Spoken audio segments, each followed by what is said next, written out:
Welcome to I spying. This is Shivani Saxena. Hope you are very well. So guys, आज की video में हम लोग बात करने वाले हैं चैप्टर नंबर हमारा 7 था और पार्ट नंबर 2 के बारे में हम लोग बात करने चाह रहे हैं। ये जो आज का टॉपिक है ये आपका है बायो फाइटर। तो आखिर ये क्या होता है इसके बारे में हम लोग बात करने वाले हैं। आपको पता है कि ऐसे पौधे मतलब जिसको हम जैसे कि हम इसको बोल सकते हैं उभयचर कहा जाता है। और जो पादप होता है ना वो शरीर में जैसे कि तना है, पत्ती हैं जैसी संरचना में विभाजित होती हैं। और इसमें जो जल है उसकी जो जल दूसरी जो चीज़ें होती हैं उसका समन्वय करने के लिए विशिष्ट एक तरीके से इसमें ऊतक नहीं होता है। लाइक जैसे इसका आप मार्क्सिया बोल सकते हैं। ठीक है, तो इस तरीके से यहाँ पे आप इसको डेफिनेशन के द्वारा आप इसको रीड कर सकते हैं, समझ सकते हैं। काफ़ी इंपॉर्टेंट है। होप आपको काफ़ी चीज़ें समझ आया होगा। देन आपका आता है कि आपका टेरिडोफाइटा क्या होता है, तो इसके बारे में भी हम लोग बात कर लेते हैं, डिटेल्स में जान लेते हैं। तो आपको पता है कि मतलब ऐसे पौधे का शरीर जो मतलब जड़ होती है, तना होता है तथा पत्ती में विभाजित होता है। जैसे कि आपका हॉश होता है, टैल होता है, तो काफ़ी सारे इसके एग्जांपल्स हैं। अब आपको पता है कि जो आपका थ्रेलोफाइडिया होता है, जो बाइट्रोफाइडिया होता है, और जो आपका ये हुआ टेरिडोफाइटा, तो इसके समूह है। मतलब समूह के पौधे में जो बीज उत्पन्न नहीं हो पाते, इसीलिए हम इसे आपका आप इसको हम ये भी बोल सकते हैं। एक बात यहाँ पे याद आई कि आप तब इसको यहाँ पे रीड कर पा रहे हैं। ये इसके कुछ एग्जांपल्स हैं, तो आप इसको इसमें ऊतक पाए जाते हैं। ठीक है, अन्य पदार्थों का समन्वय तरीके से संवहन करने के लिए इसमें जो ऊतक होते हैं वो इसमें पाए जाते हैं। और जैसे मैंने आपको बताया कि पौधों में बीज उत्पन्न नहीं हो पाते, इसीलिए हम इसे क्रिप्टोगेम कह सकते हैं। होप आपको ये भी बहुत अच्छे से समझ आया होगा। देन आपका आता है कि जिम्नोस्पर्म क्या होता है। तो अगर इसके बारे में बात करी जाए तो जो आपका हुआ जिम्नो, ठीक है, तो जिम्नो मतलब आपका होता है एक तरीके से नग्न हो गया। और जो स्पर्म होता है उसका मतलब होता है बीज। मतलब ऐसे पौधे को एक तरीके से नग्न बीजी पौधे भी कहा जाता है। ऐसे जो पौधे होते हैं ना, जैसे बहुवर्षी है और आपका शाहबहार है, तो एक तरीके से कास्टिया होते हैं ये। अब इसका एग्जांपल्स अगर बताया जाए आपको, तो इसका एग्जांपल्स हो गए पाइनस। ठीक है, पाइनस, साइकस, ये इसके एग्जांपल्स हैं जो आपको काफ़ी अच्छे से पता रहना चाहिए। एक होता है आपका एंजियोस्पर्म। तो आखिर ये क्या होता है, ये टाइप्स हैं जो मैंने आपको लास्ट वीडियो में बताए थे। इसके बारे में हम लोग बात करें तो एंजियो का मतलब होता है ढका हुआ, स्पर्म का मतलब होता है बीज। ठीक है, तो ऐसे पौधे जो एक तरीके से पुष्पी जो पौधे भी इन्हें कहा जाता है, जो आपका बीज पत्र होता है ना, तो उसकी संख्या के आधार पे एंजियोस्पर्म्स को दो भागों में डिवाइड किया गया है। एक होता है आपका एक बीजपत्री और एक होता है द्विबीजपत्री। होप आपको काफ़ी अच्छे से समझ आया होगा ये। देन हम बात करते हैं इसका वही है जो मैं ऑलरेडी बता चुकी हूँ। यहाँ पर आप इसको सारणी देख पा रहे हैं, पादपों का वर्गीकरण है। तो एनिमेलिया के बारे में हम लोग बात कर लेते हैं। ये क्या होता है, आपको पता है कि जो सभी जंतु होते हैं ना, सभी जंतु को इसी वर्ग में रखा गया है एनिमेलिया, और कई एक तरीके से उपवर्गों में विभाजित किया गया है इसको। अब एनीमिया को भी जैसे आपके इसको 10 पार्ट्स में इसको डिवाइड किया गया है। इसको भी हम लोग डिटेल्स में जानेंगे, जैसे कि आपका पोरीफेरा है, बहुत सारे इसके एग्जाम्पल्स हैं, तो हम इसको डिटेल्स में जान लेते हैं वन बाय वन। तो पोरीफेरा, तो आखिर ये क्या होता है, आपको पता है कि जो पोरीफेरा होता है ना, इसको पोरीफेरा शब्द का अर्थ होता है मतलब छिद्र, एक तरीके से छिद्रयुक्त जो जीवधारी होता है वो इसका मतलब होता है। अब ऐसे जीव की जो शरीर होता है ना, शरीर में अनेक छिद्र पाए जाते हैं जिसके माध्यम से जल है, ऑक्सीजन है, भोजन है, वो उनमें प्रवेश करता है, तो हम उसे पोरीफेरा बोलते हैं। ओके, ये यहाँ पे आपको अच्छे से समझ लेना है। अब ऐसे जो जीव होते हैं ना वो एक तरीके से अचल होता है, जो किसी आधार पे चिपके रहते हैं, और इनका जो शरीर है वो कठोर आवरण से ढका रहता है, और जो शरीर की संरचना है वो अत्यंत सरल होती है, और शरीर में ऊतकों का एक तरीके से विभेदन नहीं होता है। यहाँ पे आपको समझ लेना है। एक होता है आपका अगर इसके सेकंड पॉइंट के बारे में हम लोग बात करें, एक तरीके होता है, जस्ट मिनट देखते हैं इसका सेकंड पॉइंट क्या है, सीलेट्रेंटा। तो आखिर ये क्या होता है, आपको पता है कि ये एक तरीके से जलीय जंतु होते हैं जिसका जो शरीर है वो ऊतक के स्तर का होता है। मतलब जीव के शरीर में एक द्विगुहा पाई जाती है। अब इसके एग्जांपल्स हाइड्रा होता है। ठीक है, इसका एग्जांपल आप ले सकते हैं। इसका एग्जांपल हम यहाँ पे हाइड्रा लिया है हमने। होप आपको काफ़ी अच्छे से समझ आया होगा। अब होता है आपका प्लेटीहेल्मिंथेस। आखिर ये क्या होता है? आपको पता है कि ऐसी जीव का शरीर एक तरीके से द्विपार्श्व सममित होता है, और अर्थात अगर बोला जाए से कि शरीर के दाएं ओर या फिर बाएं का जो भाग होता है वो संरचना एक तरीके से समान ही होती है, अलग अलग नहीं होती है। ऐसे जीवों को चपटा कृमिक भी कहा जाता है।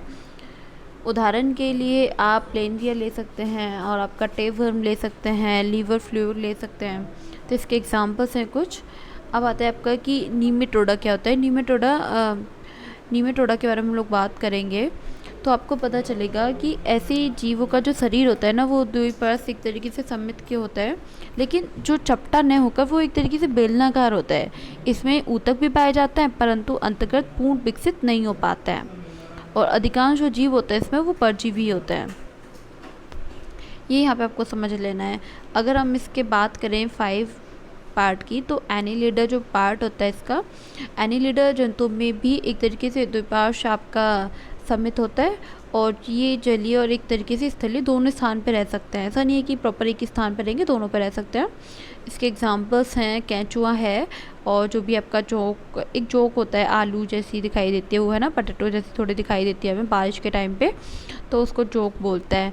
ठीक है, नेरिस, और इसका एक एग्जांपल है नेरिस। तो यहाँ पे आप देख सकते हैं काफ़ी अच्छे से, और कोई भी डाउट है आप उसको कमेंट बॉक्स में क्लियर कर सकते हैं, कोई दिक्कत नहीं आने वाली है। एक होता है आपका आर्थ्रोपोडा। तो आखिर ये क्या होता है इसके बारे में बात कर लेते हैं। आपको पता है कि ये जंतु जो होता है ना, ये मतलब ये जंतु जगत का एक सबसे बड़ा संघ होता है, और इसमें द्विपार्श्व सममित होता है पाई जाती है, और जो शरीर का खंडयुक्त होता है, और इसमें जो खुला एक तरीके से परिसंचरण तंत्र इसमें पाया जाता है। आप देखेंगे कि जो रक्त वाहिका होती है ना, तो उसमें ये नहीं बहता है, रक्त वाहिकों में नहीं बहता है, बल्कि एक तरीके से द्विगीय रक्त में ही भरी होती है। उदाहरण के लिए अगर बोला जाए मक्खी है, बिच्छू है, तितली है, तो ये सारी इसी के ही एग्जाम्पल्स हैं, जो यहाँ पे आपको काफ़ी अच्छे से रीड कर लेना है। कोई भी दिक्कत आती है तो आप मुझे उसे बता सकते हैं। एक होता है आपका इकाइनो। ठीक है, इसका पूरा नेम क्या है आपका, जस्ट बताती हूँ मैं आपको भी। इकाइनोडेर्मा। आखिर ये क्या होता है? आपको पता है कि इन जंतुओं की जो त्वचा होती है ना, एक तरीके से कांटों से एक तरीके से आच्छिद्र होती है, और जो मुक्त जीव होते हैं वो समुद्री जंतु होता है। तो ये यहाँ पे आपको समझ लेना है काफ़ी अच्छे से। इसमें कैल्शियम है, कार्बोनेट है, जो भी आपका कंकाल एवं तो काफ़ी सारे कांटे इसमें पाए जाते हैं। स्टारफिश हम इसका एग्जांपल ले सकते हैं। स्टारफिश है, समुद्री अर्चिन है, तो हम इसको ले सकते हैं इसके एग्जांपल्स कुछ। अब मॉलस्का के बारे में हम लोग बात करेंगे तो आपको पता चलेगा इसमें कि इसमें भी एक तरीके से आप में इसमें बोल सकते हैं कि जो भी अधिकांश मॉलस्का जंतु होते हैं वो कवच पाया जाता है इसमें, जैसे कि आपका घैंगा है, शीप है, तो इसके ही एग्जांपल्स हैं। अगर हम बात करें प्रोटोकोर्डेटा की, तो इसमें क्या होता है,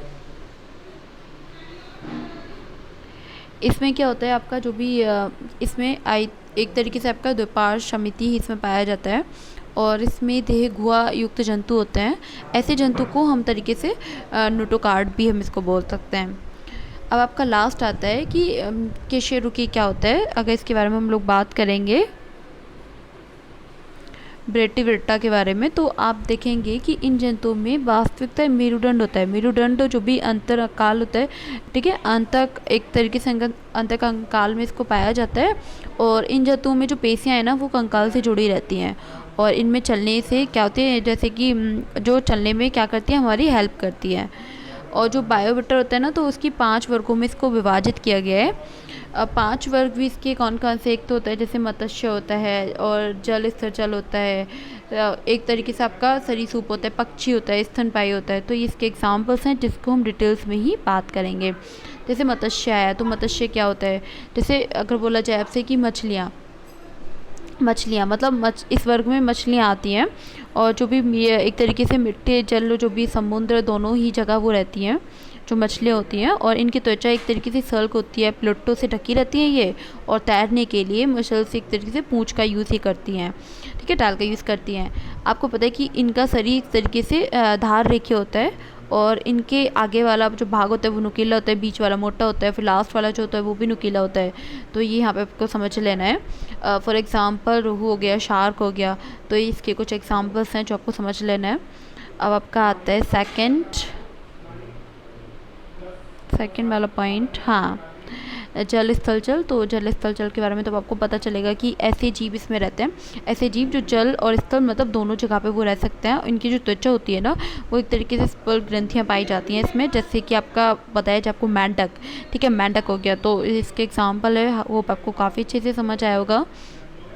अगर सरीसृप के बारे में हम लोग बात करें तो आपको यहाँ पे पता चलेगा कि जो भी आप इसमें देखेंगे कि इनका जो शरीर होता है वो शल्कों द्वारा ही ढका रहता है, मतलब श्वसन ये फैप्रोग के द्वारा ही करते हैं, ठीक। और जो भी हृदय मतलब जो सामान्यतः इनका त्रिकक्षीय होता है, ठीक है, 3 कक्ष वाला इनका हृदय होता है। लेकिन जो मगरमच्छ है, मगरमच्छ का जो हृदय होता है वो 4 कक्षीय होता है।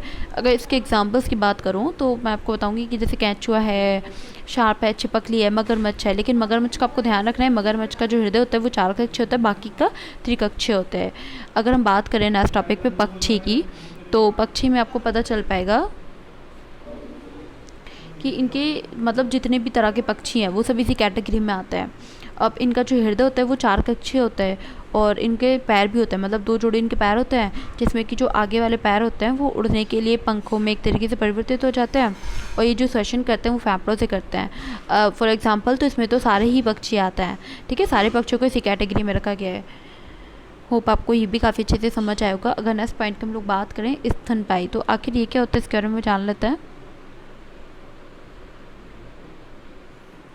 स्तनपायी, आपको पता है कि इस वर्ग में मतलब सभी जंतु को मतलब जो नवजात जो भी अगर बताया जाए, हाँ, मतलब इसमें जो भी आपके सभी जंतुओं में जो नवजात के पोषण के लिए दुग्ध ग्रंथियाँ पाई जाती हैं, ठीक है, जो अपने बच्चों को दूध पिलाती हैं, तो उनको इसमें रखा गया है। स्तनपायी हम उन्हीं जंतु को बोल रहे हैं जिनका हृदय 4 कक्षीय होता है। इसमें मनुष्य भी है, और आपका चूहा भी आता है, चमगादड़ भी है, तो ये सब इसी में आता है, और ये यहाँ पे आपको समझ लेना है काफ़ी अच्छे से। होप आपको काफ़ी सारे डाउट्स आपके क्लियर हो चुके होंगे वीडियो को देखिए। अगर कोई भी डाउट रहता है तो आप उससे इजीली कमेंट बॉक्स में क्लियर कर सकते हैं। हम लोगों का चैप्टर फिनिश हो चुका है, और नेक्स्ट चैप्टर में हम लोग 8th चैप्टर के बारे में बात करेंगे, और 8th चैप्टर का नाम है गति, ठीक है, तो इसके बारे में हम लोग बात करेंगे नेक्स्ट चैप्टर में, नेक्स्ट वीडियो में। सो आज के लिए इतना ही, थैंक यू। अगर आपको 1 से लेके 7 तक कोई 1 से लेके 7 तक चैप्टर में कोई भी डाउट है तो आप उसे इजीली कमेंट बॉक्स में क्लियर कर सकते हैं, और काफ़ी अच्छे से आप लोग पढ़ें। कोई भी दिक्कत परेशानी आती है तो आप उसे कमेंट बॉक्स में तुरंत क्लियर करें। Thank you so much, bye bye, take care.